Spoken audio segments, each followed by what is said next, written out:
Wow, is it ever chilly out today? Good morning and welcome to the channel. I am taking the Duramax up to MTE Truck to get the brand new torsion bar crossmember bushings installed. It is time to fire up Mad Max. I always love this part.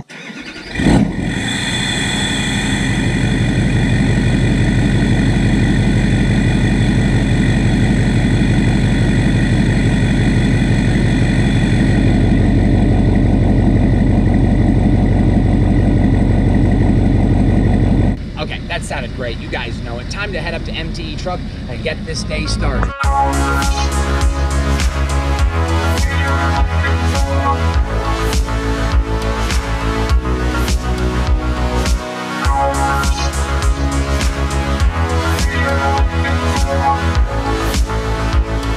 It's a nice truck, Vinny. What is that, about a 4-inch lift, 4.5? That looks nice. It says SRT6 Cummins. That is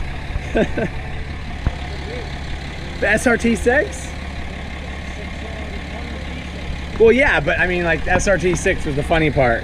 It's a nice truck, though. This looks like it's maybe like a 15 or 16. Yeah, I like it. It's nice. That's it? 18. Oh, it's an 18. You just did a lift on it? Oh, okay. Okay, so more like a level kit, maybe like a 2-3 inch in the front. Okay, so yeah, this looks more like a 2 or 3 in the front, maybe a squat in the rear. It actually looks really nice. Very sick truck. Big shout out to Vinny. He's the man doing the install today. He is the alignment master, right, Vinny? Nice truck. I gotta drive it. Oh yeah. Hit the road, man.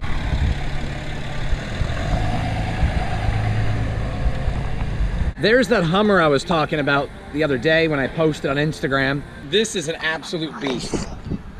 Oh my God. Absolutely awesome. Look at this.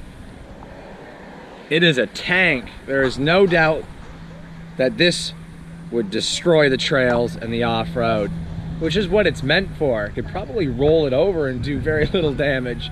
This is a really nice Yukon too. And as much as I like that Cummins, I'm more of a GM guy. I just love my GMs. I really do. So this Ram is definitely looking good. I have confirmed with the owner of MTE that this truck has a leveling kit installed, 2.5 in the front, which levels the truck out beautifully. If you look, it's a perfect stance if you're not gonna go with a lift kit, and it looks a lot better than they do stock.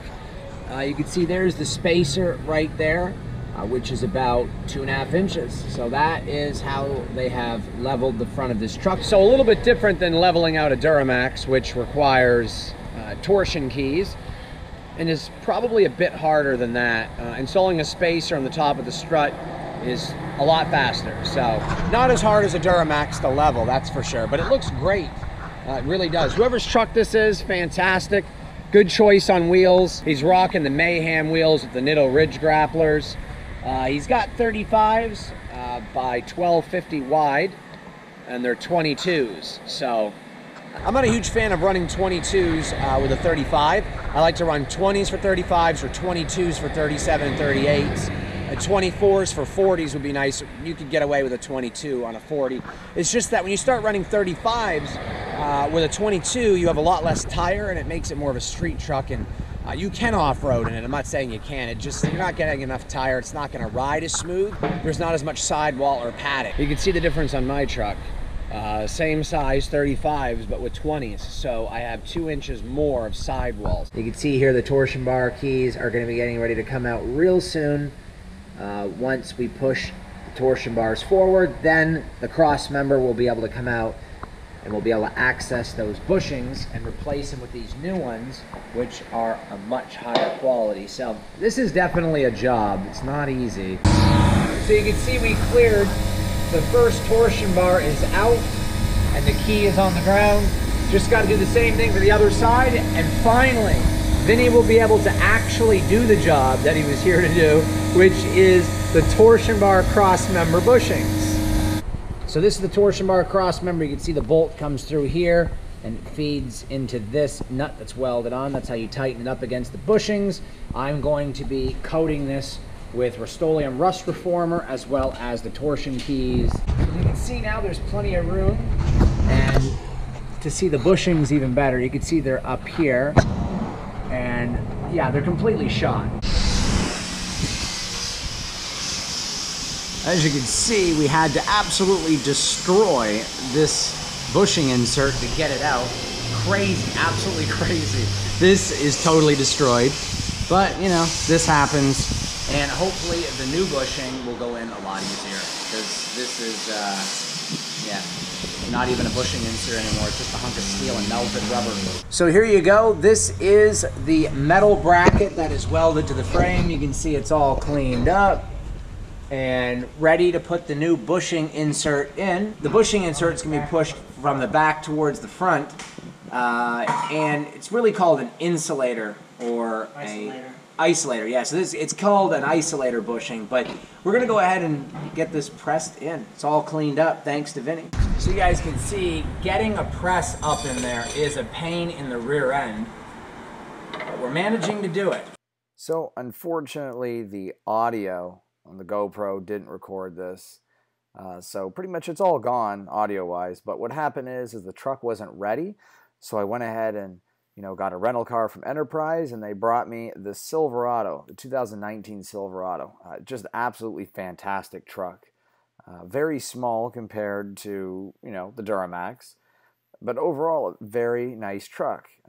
Rides great, and, I'm basically just sitting here talking about the truck's features. I like the overall styling of the new generation of Silverado and Sierras, and I like the fact that the wheel wells are still square like the old ones, and even more square, and it has more of that rugged truck design. So yeah, I didn't get the audio recorded on the GoPro, but I did pick up this Silverado as a rental car, and it was definitely a good thing, as I absolutely love the truck so much.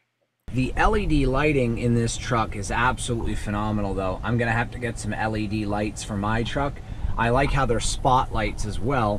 When these are turned off, there's this really ambient type light, and it shoots directly down here. You can't quite see it, but it looks so nice in here, and I just wish my truck had that. Everything overall just looks absolutely fantastic. The interior is on point. Chevy did a great job designing this truck, though. I really love it. I just want to point out, you'll see that the Silverado 1500 is getting 18.7 miles per gallon on the highway average, whereas my Duramax gets about 20, maybe 21. So the Duramax weighs 1,600 plus pounds more, much larger, and it's lifted, and it still gets better gas mileage. So as you can see, I got Mad Max back. It's complete. The torsion bar cross member bushings have been replaced. It's not leaning as much as it was before.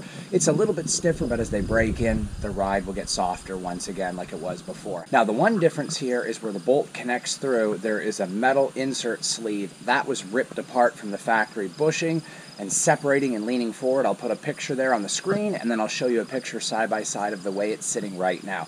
Much better than it was. I am so happy that I finally got this resolved. It was a nightmare to replace these bushings, so if you ever have to do it on an 11 and up Duramax, I highly recommend taking it to a shop that's qualified to do it, as it's extremely hard to do.